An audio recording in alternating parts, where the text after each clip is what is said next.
Welcome, everybody, to day 2 of competition out here at Reverly Peak Ranch for our 2025 national event with Tactical Games. I'm Lauren Klill alongside one of the owners, Nick Thayer, and what a great way to end day 1 of competition. We were under the lights, and that is truly one of the things that makes it feel like this is the big event. Yeah, absolutely. It was, we had 6 stages going last night into about 8 o'clock.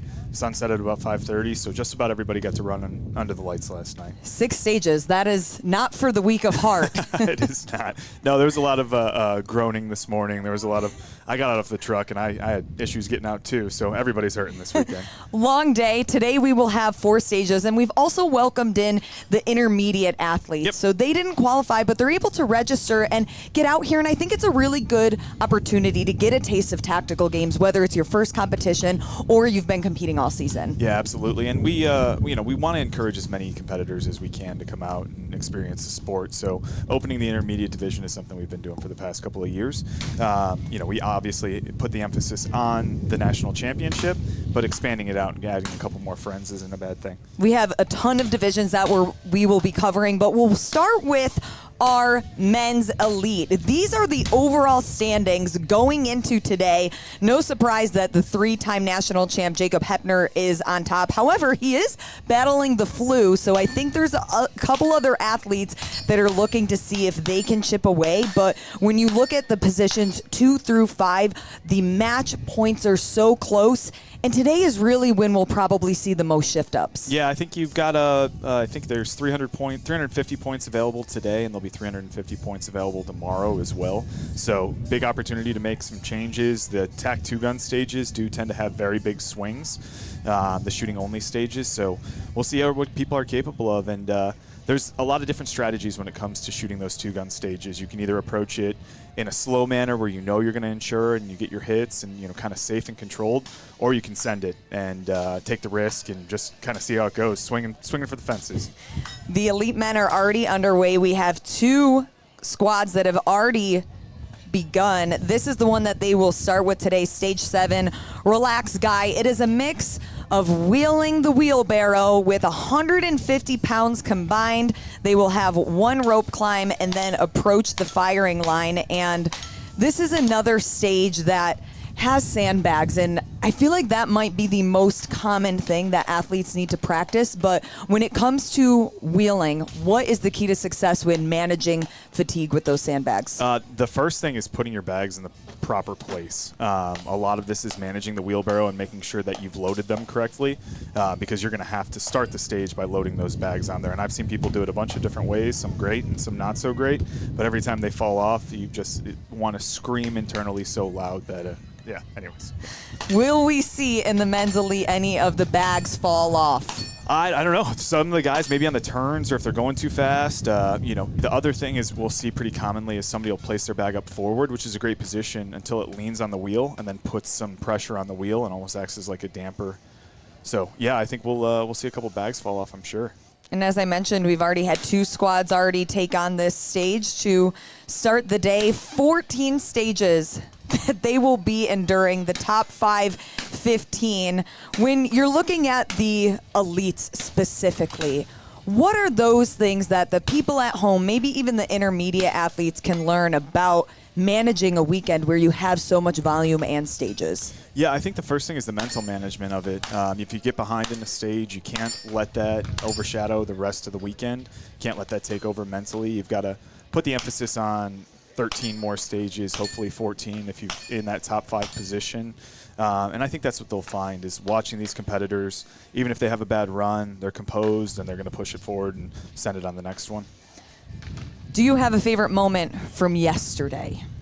When I went to sleep last night at about 12:30. No, everything. It was great. We had one of our volunteers that came up to me yesterday. He was a law enforcement officer. He's not competed yet, but basically told me that he lost 40 pounds because of the sport. So I love hearing that. I love hearing guys that are finding interest and women that are finding interest in competing and getting healthy and pushing themselves because of what these athletes are doing out here. And on your screen right now, that's Aaron Clark. He sits in 5th going into today, and he is in a race with his counterpart, Mike Palmer. sixth going into today, so just a couple of match points apart. But Mike Palmer, this is his first year that he is actually bumped up to the elite division, and I think that that's a really cool testament of how seriously some of these athletes take the sport to adjust their divisions each year. Yeah, the Mike works for 6 Hour Academy. He's there with Austin Green, who's in the next heat. There's some incredible competitors. They crushed it last year in tactical, and they've been pushing really hard to get better and to get stronger to be able to compete. And they've been competitive all year, every match that they've done. We've seen one of them on the podium, so awesome to see them putting in that effort and putting in the time and the training. So they've already begun 15-minute time cap. They will wheel the wheelbarrow with combined 150 pounds to the rope. They will do their one rope climb and then wheel the wheelbarrow back to the firing line before they can begin their firing sequence. 10 rounds. So this one's going to be fast per round as we follow our leaders and both Mike and Aaron to the firing line at just about the same time. Yeah, physically, all these guys are very capable of completing all the work that's in front of them. The struggle here is managing your heart rate so that you can get your hits. So as we've talked about before, every miss is going to add 10 seconds onto your time. So it's awesome if you finish the stage in 8 minutes and go really fast. But if you don't get any of your hits when you're doing that, it's going to put you behind the guy that slowed down a little bit, took his time, and managed it appropriately. Rifle here is going to be 8 shots at about 130 yards. And on the odd rounds, that's when they'll use the rifle. And then our even rounds, they will work with the pistol. And even switching between cameras here, you can see the different strategies in order that they're shooting through the barricade. Why would an athlete choose to do that and not just do what everyone else is? Yeah, so there's two different schools of thought on this. Some guys like to take the easier shots first because they know they can lay down there, they can get their hits. It's almost guaranteed that they're going to make those shots, and they save the difficult ones where they believe they're going to miss later on anyways or have a higher opportunity of missing. Some guys like me, whenever I'm vetting stages or competing, I'll take the harder shots first when my heart rate's a little bit lower, when my fatigue's not so high. Everybody plays a different game when it comes to that. Aaron Clark starting round 2, so he'll move to his pistol. Aaron Clark is actually 2 Jacob Hepners tall. Not a lot of people know that. Double his height? Yeah, he's 2 Jacob Hepners tall. We use that as a unit of measurement around here. It's about 3.5 feet. Is that how we decided how tall the 48-inch boxes were yesterday? That's exactly it. Yep. As long as he can't see over top of it. Perfect. We try to make it a little more complicated for him. I mean, winning 3 straight years at Nationals, people are looking to dethrone him this year. Yeah, and Jacob's a great guy. He's an excellent competitor. There's very few people that put in as much work on the pistol and rifle and the fitness as he does. He's made it a full-time job and dedicates everything that he has to it. So, outside of being a dad and a husband, he's a competitor. And even just talking about Aaron Clark, we spoke about his story a little bit yesterday, but anybody new to the broadcast, just before Nationals last year, a terrible ATV accident that wound him up in the hospital with several injuries, and then just seeing him back on the competition floor and just the warm welcome from the community and the other competitors that want to see him here because he is going to be in that top portion of the leaderboard throughout the weekend. Yeah, he's a hell of a competitor. He's incredibly strong. He's a big guy, but he moves well too. Watching his output on the ergs later on, I think, is something that everybody's going to enjoy. Any idea what he's going to do on that strength erg? Man, I don't know. I'm very curious to see it. There'll be a good race between a lot of these guys out there. I'm very excited to see how much weight they can push. And SIG is going to be giving away a 211 to the maximum, whoever has the highest in all of the divisions for output on that stage. So male and female both will have the opportunity to win one of the SIG's best new guns. And then to the top of the screen to the left, that's going to be Zach Rodman, also a longtime competitor. He finished 7th at Nationals last year. Also a very large human. And he is somebody that you don't want to go toe-to-toe with on any erg machine. I think my first year at Nationals, it was 1 minute on a machine, max calories, and then 1 minute shooting. Do you remember that one? Yeah. And I think he got like 55 calories on the first 1 minute round. It was the most impressive thing I've ever seen. Yeah, so he's a fraction of a second off of a world record pace for the ski erg. He just has so much mass. He's like 6'4", he's around 245, 250, and he can really move well. And you can see that in the way he's climbing the rope and getting around out here. And it actually looks like Mike Palmer might have pulled ahead. Yeah, Mikey out there making some noise. Yep, and then Aaron just now making his way. So the two of them kind of playing this cat and mouse game. Mike taking a moment to look at his targets before he loads his pistol. Aaron will draw just a moment before, and they'll go rep for rep on all of their 8 shots here. And the targets that they're shooting with the pistol, there are 5 different circles that they need to get those shots in. Once again, 10 seconds per miss is added to your time. So making sure that you're taking a deep breath, getting your heart rate under control before you pull the trigger. And right there, Mike Palmer first back on the wheelbarrow. Getting up to the rope climb, not taking his time, just getting right up there and getting after it. You know, a lot of guys will stand, chalk their hands a little bit. It's an opportunity to breathe. It's a great delaying tactic. I've used it in the gym many times. I use it almost every time I go to the gym, even before a run. And when we talk about rope climbs, you know, we're watching the elite right now, but at most or all of our regional events, typically outside of the elite division, if you don't have a rope climb, that's not going to prevent you from competing out here because there's always a sub. Can you talk a little bit about that and the mindset or even just like the process of deciding, okay, we want people to still come out and compete, and we don't want not having a skill limit you. Right, yeah, exactly. So we've created workarounds for a lot of different things, specifically for rope climbs because there's a high risk for injury under fatigue. We offer people the ability to take a burpee penalty. So it's a hand release burpee over the bar. It takes about 2 to 3 times as much time as it would to get up and do that rope climb. So it'll be 5 hand release burpees for every 1 single rope climb. So you don't get a time advantage. You know, it's definitely something that's going to take a little bit more for you to work physically and, you know, I guess emotionally too. Because there's nothing worse than being late in the workout and your grip starts to fail. And we want to make sure nobody's hurting themselves out here. Everybody's got a day job that they have to go back to. So that's why we introduced that, and I've had that for quite some time. Mike Palmer more than halfway through with this 15-minute time cap, 10 total rounds, and you can even see the way that he's managing the wheelbarrow is he's picking up his pace. He's not taking any time in that transition. Yep, no, he's definitely moving well through it. He's back and forth, very methodical. Seems like he's got a pace set in his head and how he's going to operate things, and he's keeping his heart rate at a rate that's hopefully manageable, and he's pulling good shots. We'll figure that out after they complete the stage. Seeing how competitive the men's elite field is, does it give you any FOMO that you want to get back out there and compete against these guys? I know that you've done a couple team matches each year, but are we going to ever see you go toe-to-toe with these guys again? I don't think so. You know, when I was able to train and actually put some effort behind it, physically I was in a place where I could do it, but nowadays I'm focused so heavily on making sure that everything goes well here that I'm nowhere near the physical prowess that these guys have. So I think next time you see me out there, it'll be in Masters 40-plus division. Okay, no worries. Masters 40-plus, though, still super competitive. Maybe the Masters 50-plus if they'll have me. Okay. They might not let you because they'll say, hey, it took too long to get the 50-plus. You got to wait a few more years. So we have Mike in the lead, and then it was actually Zach Rodman that passed Aaron Clark. So those are going to be your 1, 2, and 3. We'll be able to see them better and describe who's who for you once they get back to the firing line. That's obviously Mike in the all green.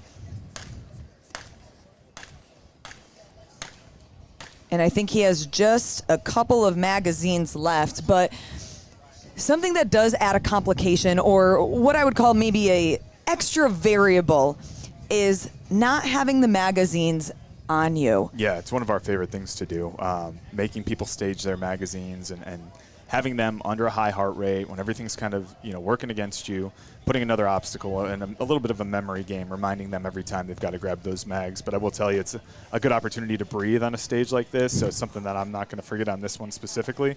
But there's been many times and many stages where I've forgotten to get mags, and you have that mental moment of, oh, shit, and then you have to run back and grab your mags. Soul-crushing. It is. And you see the look on the athletes' faces as that happens. It's an immediate look of disappointment, and you're only sad at yourself and mad at yourself. Which is a fun game to play with people. Your leader all the way to the top of the screen in the green, and then in the black, that's Zach. He's your second. Aaron in the blue, third, and then closest to the screen, Jared Elbert. Yep, Jared's out there. He just a couple months out of surgery. He's back out here competing with these guys and pushing themselves, and everybody's out there moving well. Looks like Zach might have pulled into the lead. He did, just ahead of Mike. I haven't been able to actually watch Zach on the rope climbs because we talk about body frame. He just jumps up and touches it. I mean, he's only got, I would call that okay, typically he's like a 2-pull, maybe 1.5 when he's fresh. Yeah, the fatigue is set in, and the grip with that wheelbarrow, there's no easy way to grab that wheelbarrow. No matter if you grab it in the front or in the back, it just fatigues different parts of your forearms depending on where you're grabbing it. And obviously, rope climbs can be are very forearm heavy. So, that's what we're trying to do here is see what these guys are capable of with their grip, testing that out. Mike getting to the firing line, but every time he gets there, I think that's where he's losing time.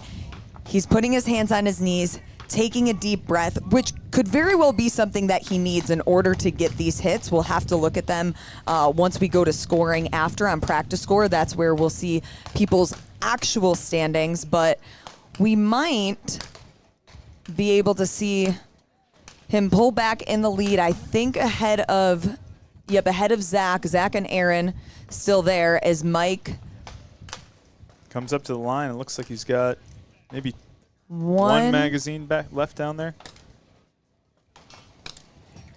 Can you pinch and zoom it? Will that work? I can't. I wish I could. I know. Is this a touch screen where I can zoom in for y'all?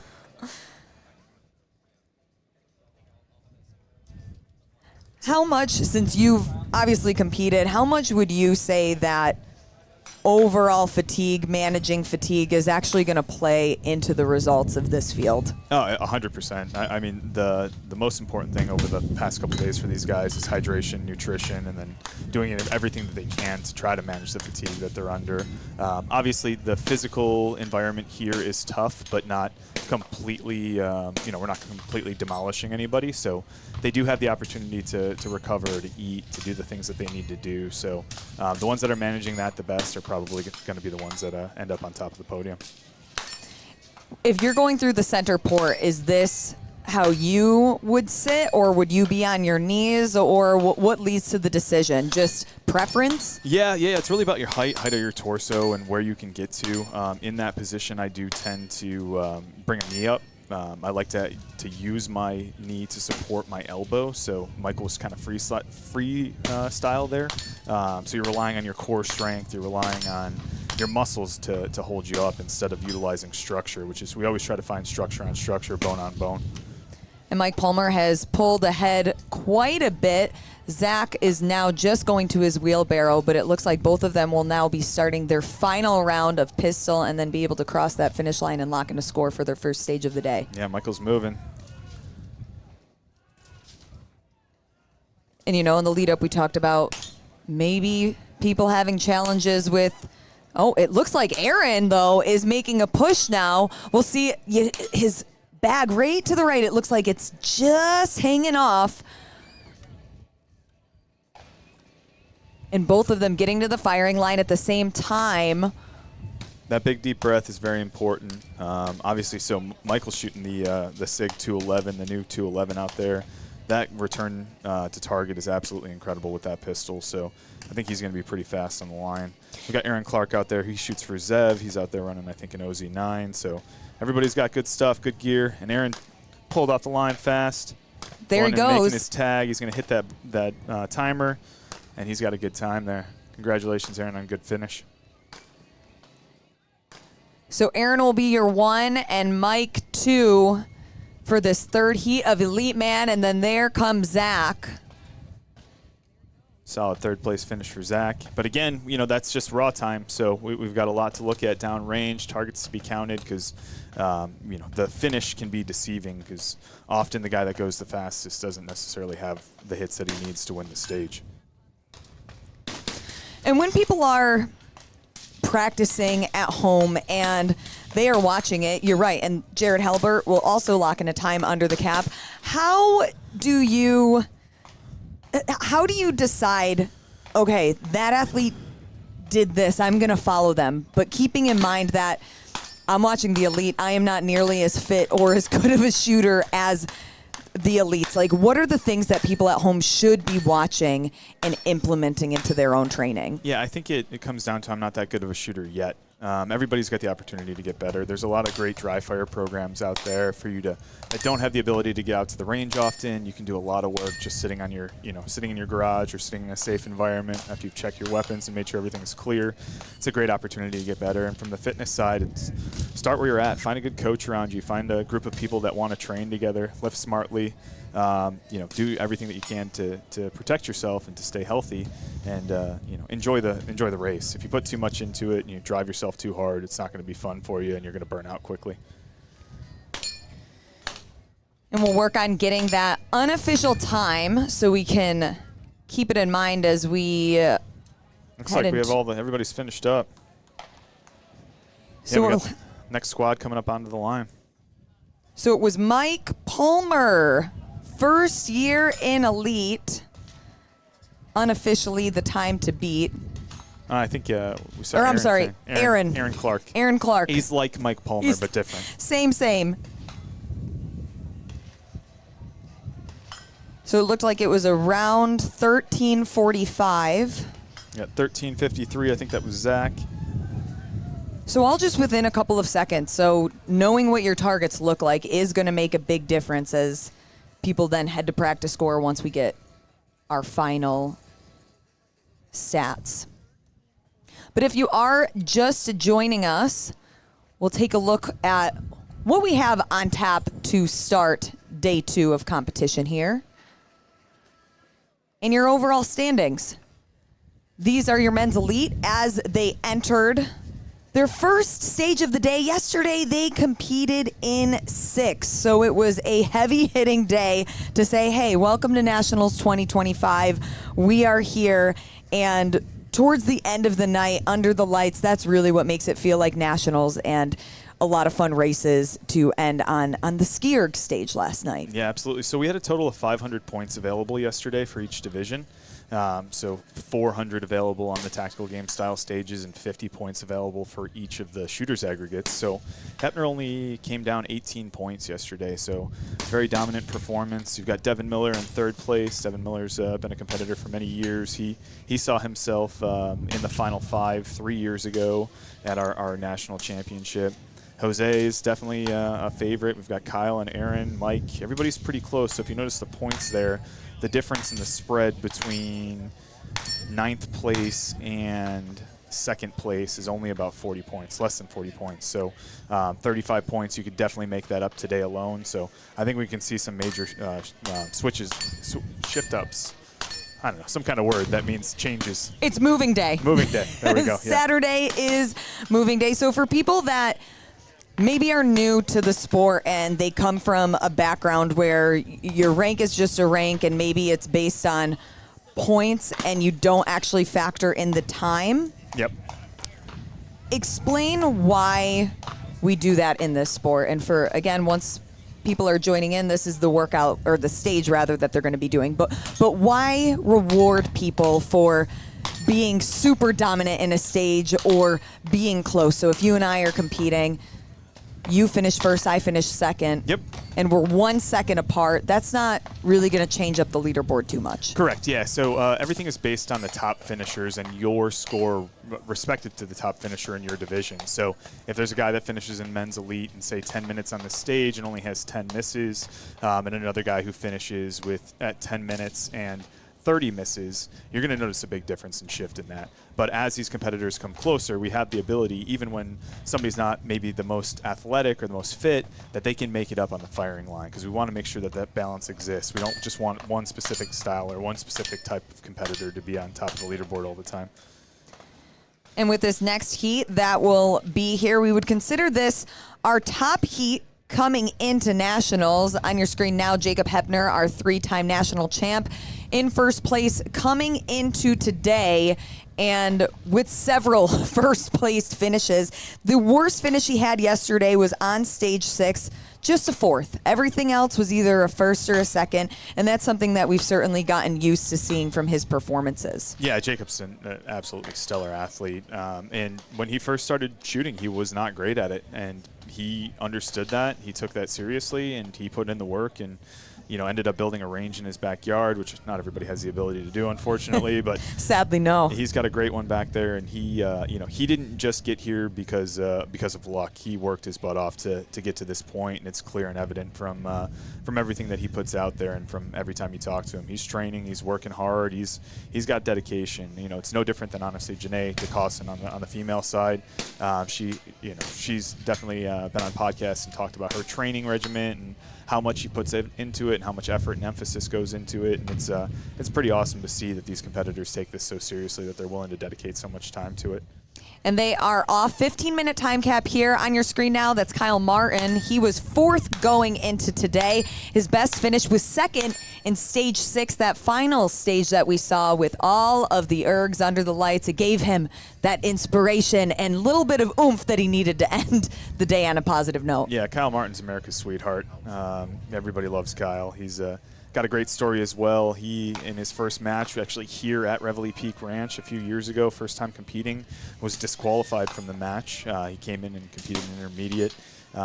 Like a true champion, he stuck around and helped out and made sure that everybody was doing what they needed to do, and volunteered for us for that weekend. And he came back the next year hungry and wanting to learn and wanting to push. And ever since then, he's been a pretty consistent member of the sport and one hell of a competitor, too. And once Jacob gets back to the wheelbarrow, I want everybody to look at where his hands are. Did you notice? He's got very small hands, so I'm sure somewhere where it's easier to grab. It's something that makes it easier. He does like an underhand reverse grip. Oh, yeah. Yep, sure. And he might be mixing it up. Looks like he's going over double overhand here and then switching it on the way back. Again, just trying to change where that fatigue is hitting so it's not just burning into one spot in the forearms. Now you look at Jose. He's like halfway hunched over here. Jose's another tall boy.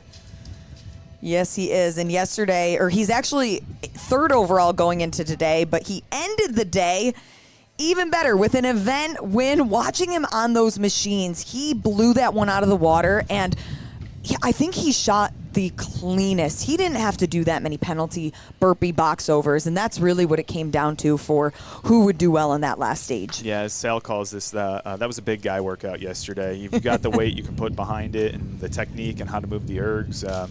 You can really make those things move well.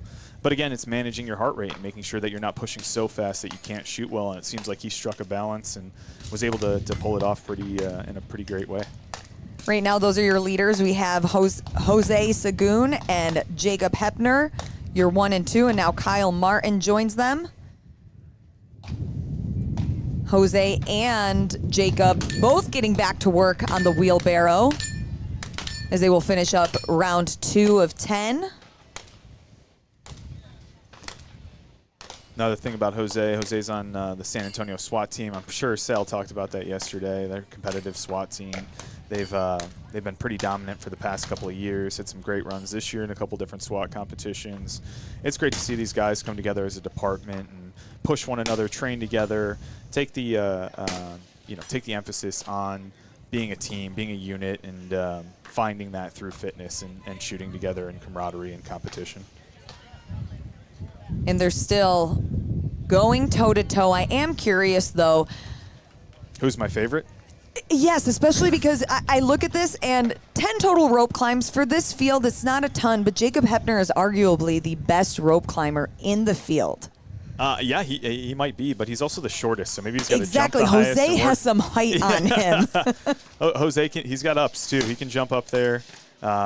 He's pulling less, so we'll see. We'll see how everybody manages their fatigue and pushes through it. But, of course, Jacob, coming from the CrossFit Games, having that background, he's always going to be up there and moving fast. Yeah, and I don't know that one rope climb per round is going to be enough because it's his cycle speed that's where it gets really impressive with Jacob on the rope. And typically, this might have been a workout where we would have put more rope climbs in it for the elite division, but this was intended to be fast. We wanted these guys moving up and down the lanes fast, giving them the opportunity to push hard, which will take away from their opportunity to shoot well. And that's, again, striking that balance of how fast are you going to move. It's really tough when you see a guy to your right. Like we see these two are pushing one another. They're pushing each other's pace. Jacob's famous Put the mag holster. in the mouth. Yeah, Jacob's always got a magazine in his mouth. But yeah, it's great watching these guys push one another, push each other's pace, and they're trying to goat one another into doing things that the other one might be uncomfortable with. Shooting cadence is a big one. So when you've got a really fast shooting cadence and people on the line next to you hear that, they tend to try to mimic that cadence, and they'll pick up their rate of fire to try to match, and often will result in them missing. With a sport like this, and obviously, of course, you want to be aware with what your paces are, what your capabilities are, but how much should you actually pay attention to those things as a competitor? I think, early on, that's not really necessarily something that you need to put a major focus on. But as you get up into the elite division and you start to be really concerned about your ability to perform and checking your heart rate, Garmin's been a sponsor of ours for this year, and I think we're continuing on next year as well. They've got some incredible heart rate monitors, and that information is key, especially if you're on an erg. It's a great way to check and see, so you can very quickly get off the erg and check your shooting and see how your hit percentages are based on your heart rate, and you've got a good readout on those displays or on your Garmin. So definitely something that people want to start looking at and focusing on, and if they're not already. So moving back to the rifle, so I believe this is our 5th round that they will be finishing up. So at about the halfway mark, just under 6 minutes in, the time to beat is from Aaron Clark in the previous squad, unofficially 13:37 before his hits and misses are added or factored into that total score. Here we go. Jacob off the line. He's got a pistol mag left. But him and Jose still neck and neck. They haven't really. There's no cat and mouse. They're just in lockstep, almost as if this was a partner workout for them. Oh, we've still got a few rounds. Looks like about 5 rounds left, so we'll see where how that shakes out for these guys. Any idea where you think the separator is going to be between them? It's the physical endurance, so the ability to carry on, not just in those first 5 rounds, but really the last 5 rounds. Those are the difference makers, especially when you've been moving at a pace that might be slightly above what you're used to or accustomed to. As that heart rate starts to creep up a little bit more, you dig yourself into a little bit further of a hole. All those things will have an effect on your ability to complete this stage. So Jose, 2.5, 3 shots ahead of Jacob here. Did you say a half shot? I was going to say 2.5, and then he hit a third. There's no half shooting. No half stepping and no half shooting. But Jacob's cycle speed might be, just a little bit faster than Jose there, because then they turned around to grab the wheelbarrow at pretty much the same time. Yeah, I mean, they are moving. And Jacob is running a comp 2011, a very high-end comp 2011, so his ability to get on target is probably going to be a little bit quicker than somebody shooting a striker-fired pistol. But, that's part of the game, is you shooting what you have. And Jose is sponsored by Zev. Zev's a great partner of ours, and they make a great pistol. So it's interesting to see how different pistols perform on the line. I think when you're a new competitor and you're just starting out, the focus and the emphasis should be on becoming a better shooter, not trying to buy performance, because that's definitely not something that happens.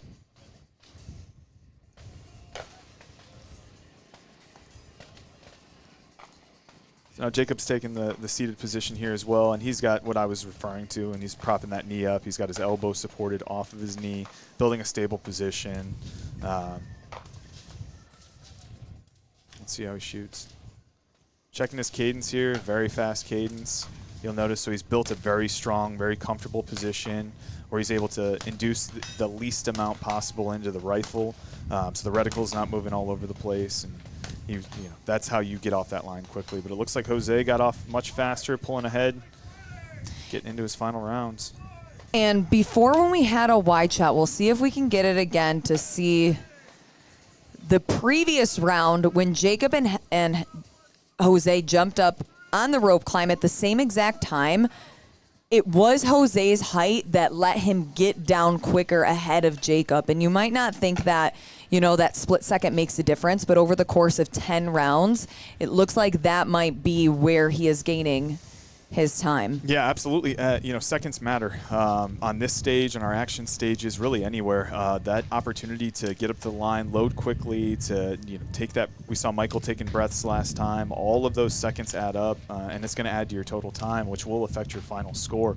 So as we discussed previously, a second place finish doesn't guarantee you're going to get a fixed amount of points. So you're always focused on your time and how you're finishing.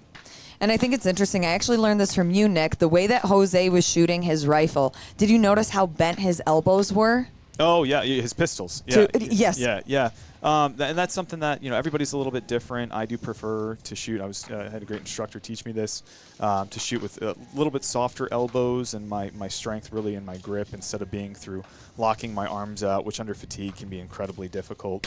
There's a lot of law enforcement officers back in the day. You'd watch the old cop movies and they would do the tactical turtle where they'd bend all the way forward and sink their heads down right in eye line with their arms. But instead now, finding a straight-up posture, getting as close to standing completely vertical as possible, bending the arms, and bringing the optic up to your eye line. And Jose has been able to pull ahead. Jacob's just putting down his wheelbarrow as Jose already getting to work on the rifle. This should be his last time at the firing line with his rifle, and then we'll just have one more iteration with the pistol. Also the most difficult firing position. So like we were talking about previously, Jose is taking this top firing position, which out of all these supported positions that you'll see, that bent over position is one of the most difficult. So looks like he sent those rounds down there pretty quickly, got into that position, built it up. He has that mag pull barricade stop on the front of his rifle, jammed that into the position it needed to be, and he's cooking, moving down. Looks like getting into his final round now. We're just about 11 minutes in, the time on the clock to be 13:37. And we'll see if we can see. I believe he has just one mag left. Yep, and that'll be the last one.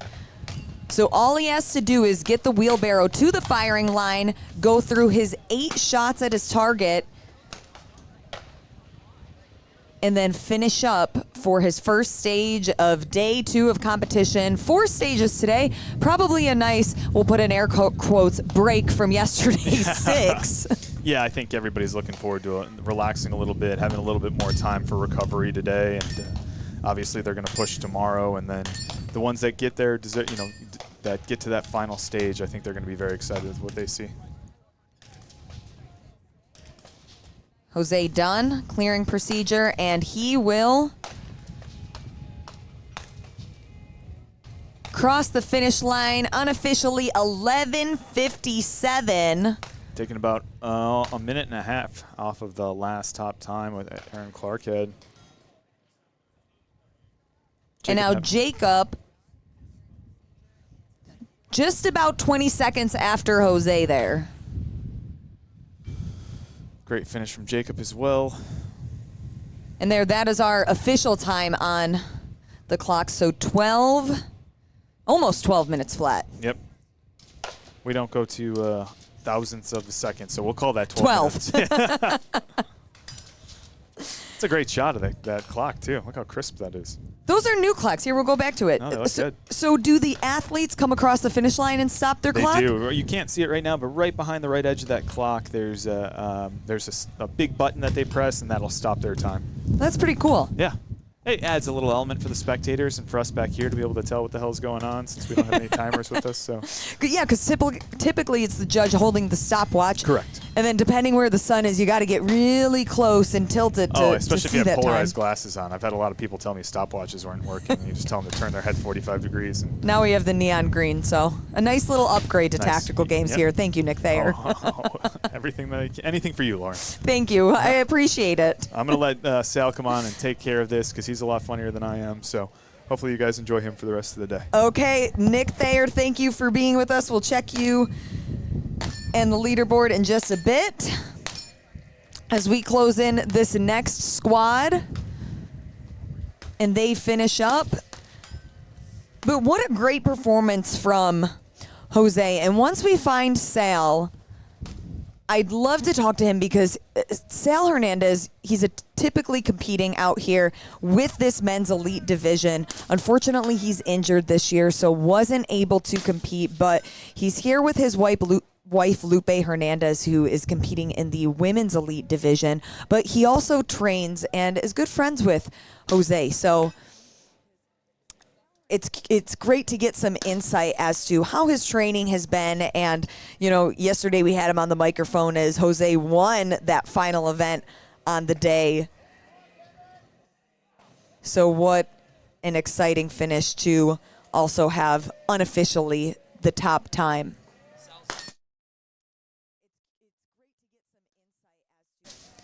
And just confirm, Sal is just watching the guys over there, and then he's going to come on over because we will have one more heat of our elite men that will go through this first stage of the day. Again, just 4, and we say just 4 because yesterday they had 6. So a busy way to start the weekend. It's all about managing that body fatigue.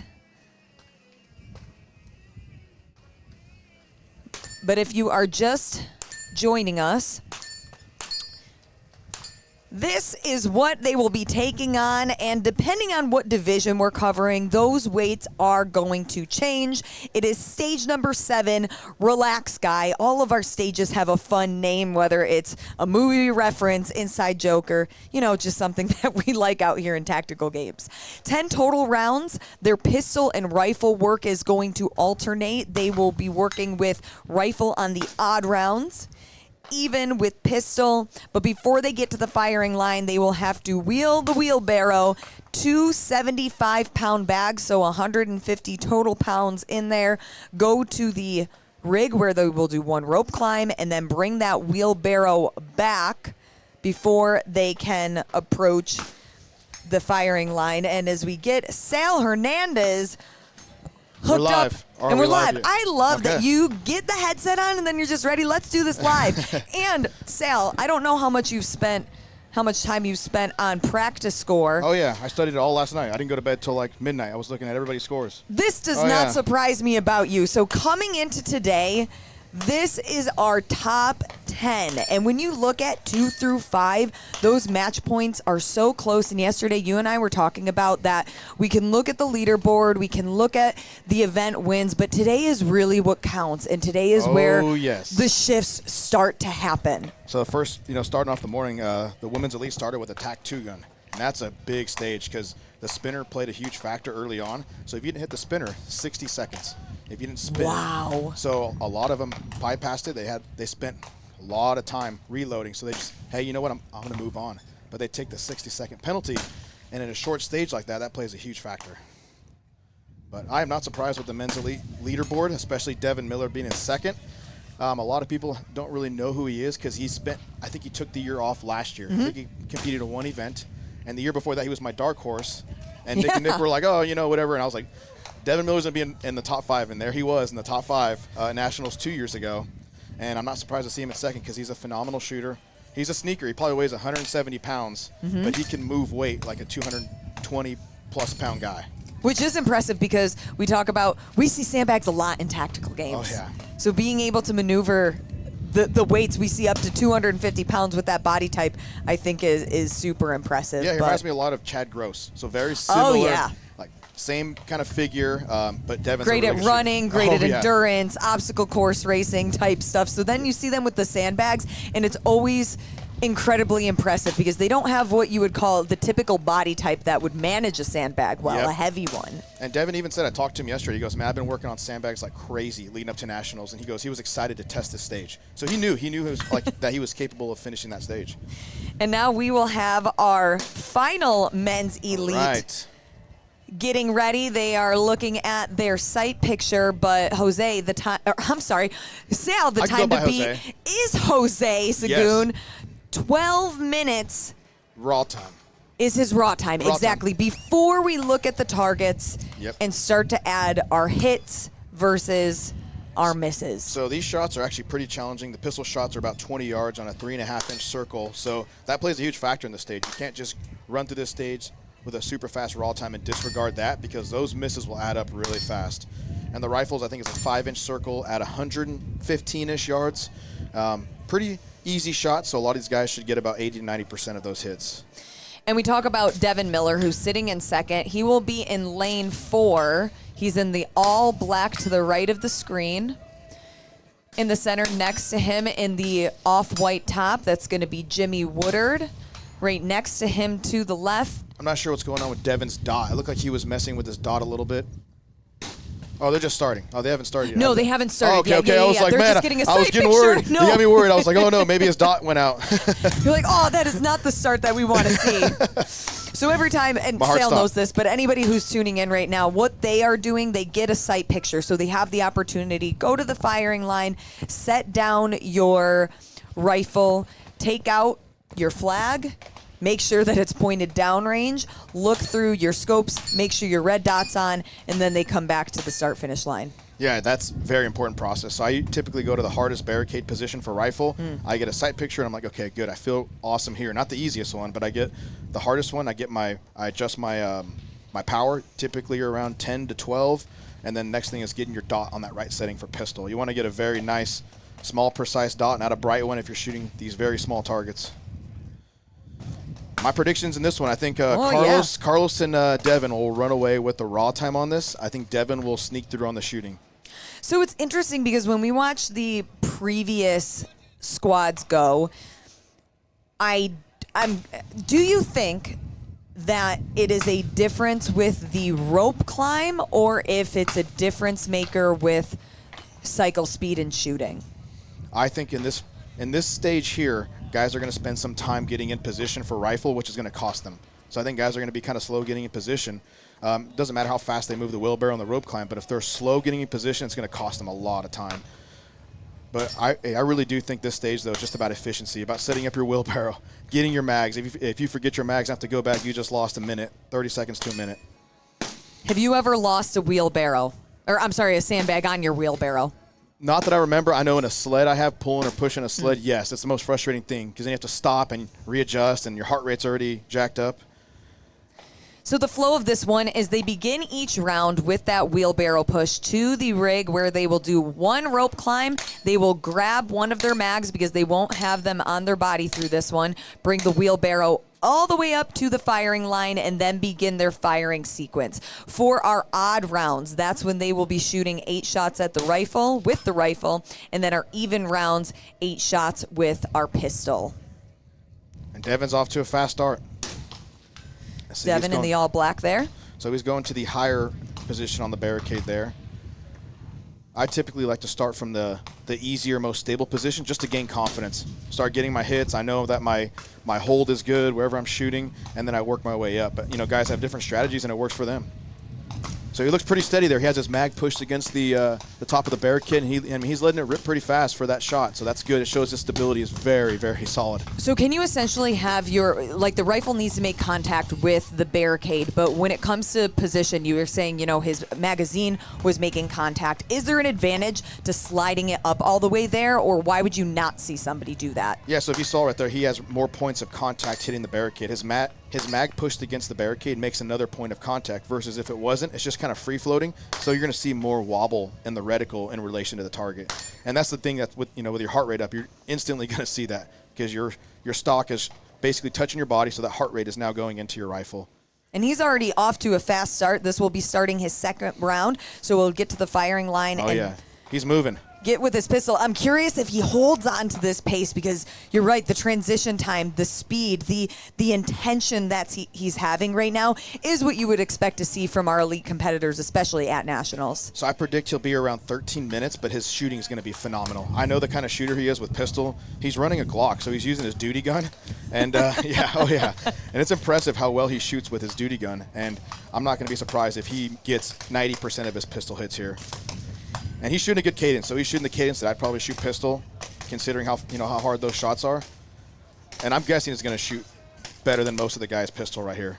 And he had a great day one. We said, he went into this stage in second overall. He had 2 first-place finishes on stage 1 and stage 5, and also a third in stage 2. So some really good confidence boosters to start the busiest day, the most intense day of the weekend. Yeah, the nerves are really high today because you know that these guys are looking at practice score. They're looking at their stage and they're like, man, if I would have done this better, if I would have done that. And it's like, you're kind of kicking yourself in the butt for that. But really, it's, today's what matters. You got a couple of two-gun stages. Oh, yeah, Spencer Panchik is now pulling across. He's in the all gray to the left. This stage has got to be in his wheelhouse, too, considering his CrossFit background. So he's got to love stages like this. Big CrossFit background. He made his first appearance at Tactical Games last year. He finished Nationals 12th overall. He has been working a lot with Jacob Hepner. He's been dialing in, really getting out at the range. He actually came to my house, too. He came and visited me for like 3 or 4 days, and we shot nonstop. What were some of the things that you noticed as a competitor in this field that he's been able to improve on just in the last year and being a newer athlete to Tactical Games in the Elite? Definitely efficiency with getting in position. I know one thing he was really slow at was getting his rifle in position, getting steady, and shooting. And now he's really fast at getting in position. As you can see here, he's keeping a good pace. Yeah, and he's toe-to-toe with Carlos now. Oh, yeah. So he's done really well at basically shortcutting that. And now it's just a matter of being patient shooting. That's the hardest thing for anyone, is being patient, letting your reticle get that acceptable wobble and shoot. A lot of guys are just ripping and not being patient. And because we know he has a strong background with fitness, we even just saw how quick he was on that rope climb, super efficient, that now dialing in the shooting is something that, he's been working on. Yeah, and some strategies for these guys maybe, hey, I'm going to shoot the pistol a lot faster. I'll give up like 50%, but I can move and try to make up for it in raw time versus time capping.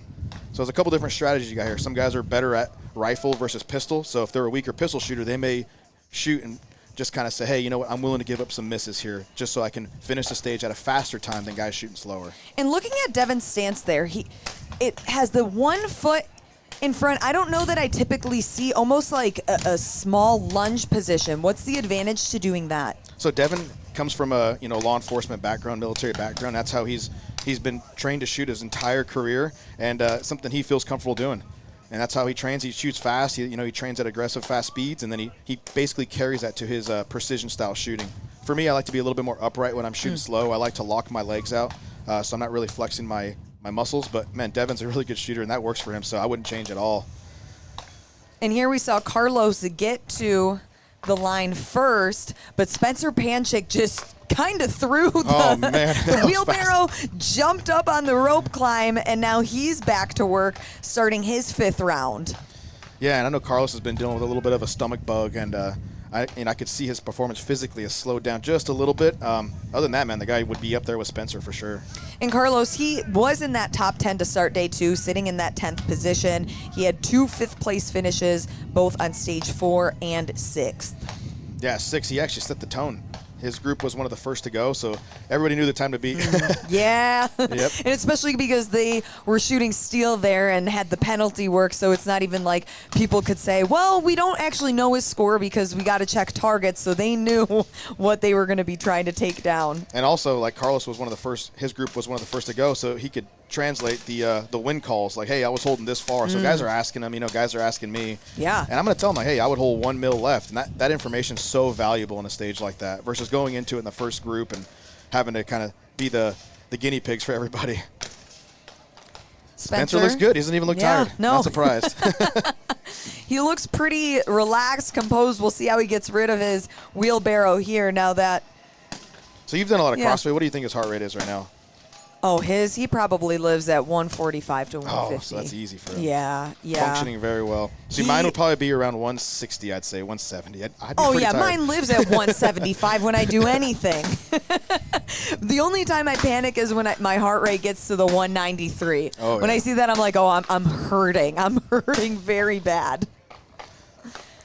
But, yeah, it is impressive when you see the data, whatever wearable that these athletes are wearing, and you look at what they're doing and how hard it was, and maybe you've done the same exact style of fitness or workout, and their heart rate is, living between that 140 to 150, maybe zone 3, and I'm living in zone 4 and 5, not going nearly as fast. Yeah, for most tactical game stages that are like heavy sandbags or a lot of moving, I'm pretty high with my heart rate. Other than that, I'm pretty moderate with keeping like a 140, zone 3. And Devin kind of fell behind because he's shooting a little bit slower. But his physical work is actually pretty fast still. So he's actually taking more time on the pistol shooting, as you can see there. Mm-hmm. But I guarantee you he's shooting very well. If we had a camera on his target, I'd be surprised if he missed more than 3 or 4. So Spencer leads with Carlos in second in this squad. We're just about 8.5 minutes in. Starting round 7 of 10, that time to beat unofficially without any of the targets is 12 minutes on the dot. Pretty fast time. I'm not surprised though. Jose is very good at rope climbs, so I would say it's something in his wheelhouse. Talking to him afterwards, I know he was a little bit disappointed in his pistol shots. But hey, that's the risk you take going hard on a stage like that and sending it. But I don't think it's going to hurt him much because he went so fast that his raw time will make up for some of those misses. And it was interesting to watch because there was one round where him and Jacob jumped up at the same time. And we know Jacob's also incredibly great at rope climbs, but Jose's height helped him in that scenario. Tell me about it. I work out with him all the time, and I hate it. Every workout that he wants to do, I always say it's a big man workout. I'm like, dude, of course we're doing a big man workout, but that's everything because he beats me at all of them. So yeah. But talking with Jacob, it was pretty cool hearing his story on rope climbs. He said that at the CrossFit Games one year, the rope climbs just kicked his butt. So he practiced them all off season, and he became the best rope climber in CrossFit. So you can see that here. And he's doing it with a 15-pound vest and all of his gear, just crazy fast. And for people who have never done rope climbs with not just a plate carrier, but a plate carrier, a belt, your pistol, your magazines, you do have to change and manipulate the way that you bring your knees up. Or, if I was slick and didn't have anything, I'd almost try to get my toes up like a toes to bar. But with all the gear, you can't really do that. No. And I don't train rope climbs unless I have my vest on because that plays a huge difference. Rope climbs to me are so easy, slick. So basically, it's a totally different movement in a lot of ways. Yeah. And then your belt kind of inhibits your hip mobility, so it plays a big difference. I always kind of laugh when I see athletes training. They're doing all these rope climbs super fast. I'm like, man, just wait till you get here and you throw your vest on. You have your mags on you. You got your belt on you. And it just plays a difference. Well, and also making sure that you are practicing with the gear beforehand because you want to make sure that, that your pistol's not going to fall out of the holster on a rope climb or that you're not going to lose magazines. You really want to train with the gear before you get out here so you don't receive a penalty or a stage DQ or even a match DQ for anything like that. Yeah, that's a really good point because a lot of new competitors come out here and they've never tested their gear. And, man, that's when you want to do is when you're in the gym testing it or on the range so you know if that setup works for you. Because you may have a mag pouch in a spot where it's going to inhibit you or cause some problems when you're doing these rope climbs or sandbags or any kind of low crawl.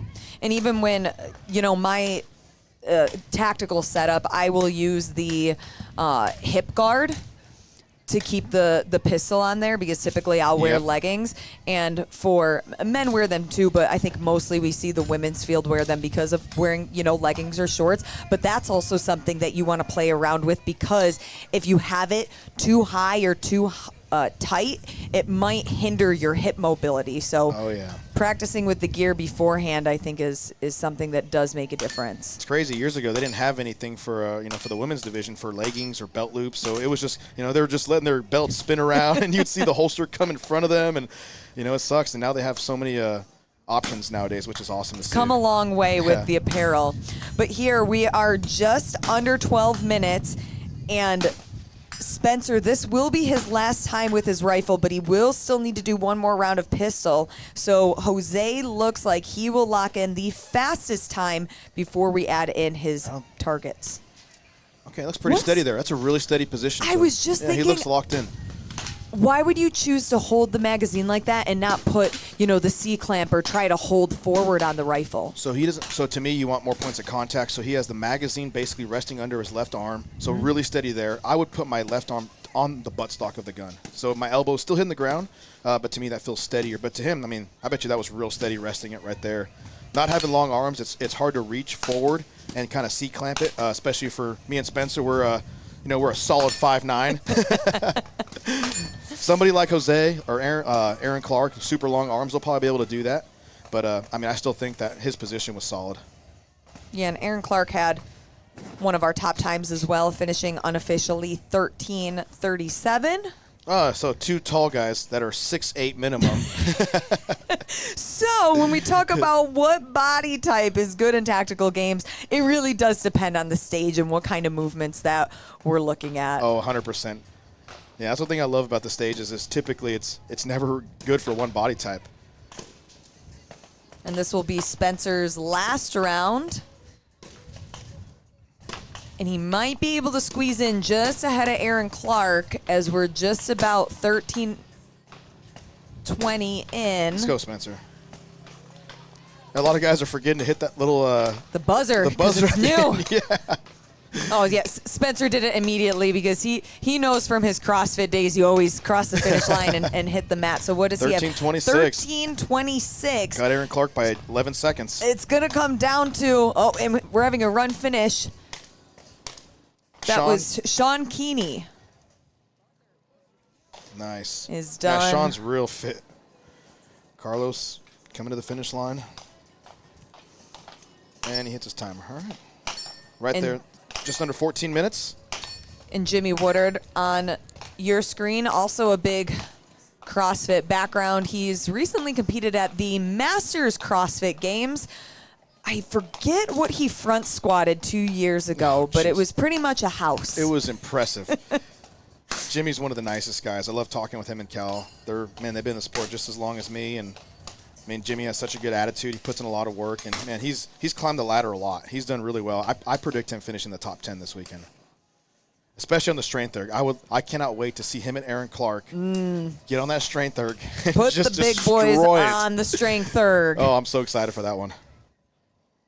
Yeah. I was talking with the Gross brothers earlier, and I can't remember if it was Paul or Timmy, but did you ever see the pictures? And Jimmy will lock in just under 15 minutes. But I the know pictures of the exactly. pain face. And he was talking to Greg Hammond with Concept 2, and Greg said, do you know how many strength ergs I've sold because of your picture? And people will click on it to see, why is this man making this crazy face?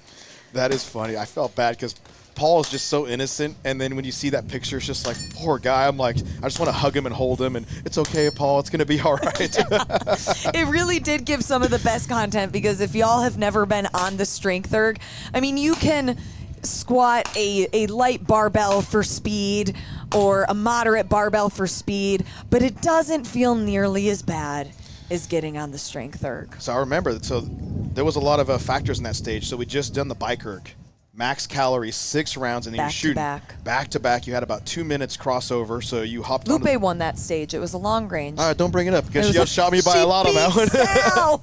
And she learned all of her shooting from Sal. And she beat me by a lot. So I was like, okay, she's going to hold the rifle high in the house. Now the dogs are like praising her. I'm like, okay. As they should. Yeah. So you too, if you're starting with little to no experience, you too can be a Lupe Hernandez.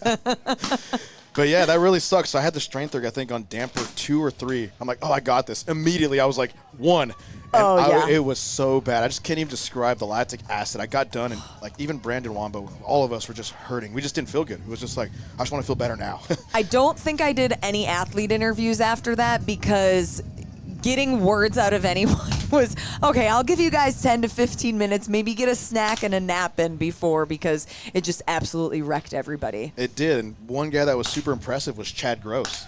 Yeah, once It was again. crazy. He's a smaller guy, and Yeah. I think him and Mike were the two top times, and Jacob Horton up there. But Chad, 150 pounds on a good day, hung with them on the strength erg. Crazy. Crazy. You never Crazy. know. Sometimes you can think that you can predict, but you got to really learn these athletes before we can truly do that. But Sal, another very busy day. Lupe, what's the next stage that she's doing today? So she did the tac 2 gun the first stage, and talking about that was crazy to watch because, like I said, the spinner caused a lot of problems for these women early on. And some of their strategy was, hey, I'm going to give it a couple of rounds. If it's not moving fast, I'm going to move on. But they take the 60-second penalty. So if you do the math, that's if somebody finishes in 60 seconds, they're another 60 seconds ahead. It's 50%. So it's a huge factor in a very short stage. It's very crucial. But she did good. I think she has a top time for women's elite. Great. Obviously, there's some really good, women's masters and tactical. So there's a lot of good shooters now. There are a lot of tight races, too. The men's 40-plus has some really tight yes. races. The women's 40-plus, it's, we focus on, obviously, you and I were talking about the elites. Sale comes from the elite field, but at nationals, all of these divisions that have qualified to be here are going for blood to get on that I get the podium. chills thinking about it. Like, look at my heart. I'm getting the you chills. do. Yeah, because it's so exciting to watch. I mean, even if I wasn't competing or Lupe wasn't, I'd still be out here. What's up, homie? And that's what it's all about. Yeah. Waving to people, saying hello, being part of the community. Sal, it's always great to catch up with you. You and I will catch up later today as the Women's Elite and Inman, which is going to be a super exciting stage right here in front of us, pushing the sandbag, flipping it over the bar. Okay, before we go though, Inman, but worse is what it's called. So this is a what I would call a staple stage that we've done at least the past 3 years. We see it at regionals. We've seen it at nationals before. But this year, there's a little bit of a twist. Oh, yes. It's going to make it very sporty or spicy, as some would say. Because the Sporty shots... Spice. Because sporty spice, right? There you go. Yeah, man, I had two sisters. We used to, listen to Spice Girls growing up. Perfect. So. Same But, thing.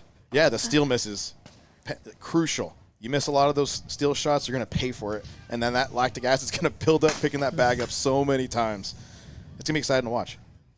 We're here for all the excitement. Sal Hernandez, thank you so much for joining us. We'll catch it up with him a little bit later, and we will continue to bring you coverage of several stages throughout the day. Make sure you check in with us. We'll be updating you when we're about to go back live with commentary. But I'm Lauren Khalil for Sal Hernandez out here, day 2 of Tactical Games. We'll see you guys in Spice just up your a life. bit. Spice up your life. There we go. Da-da-da-da-da-da-da-da-da. There we go. We don't want to get a copyright here.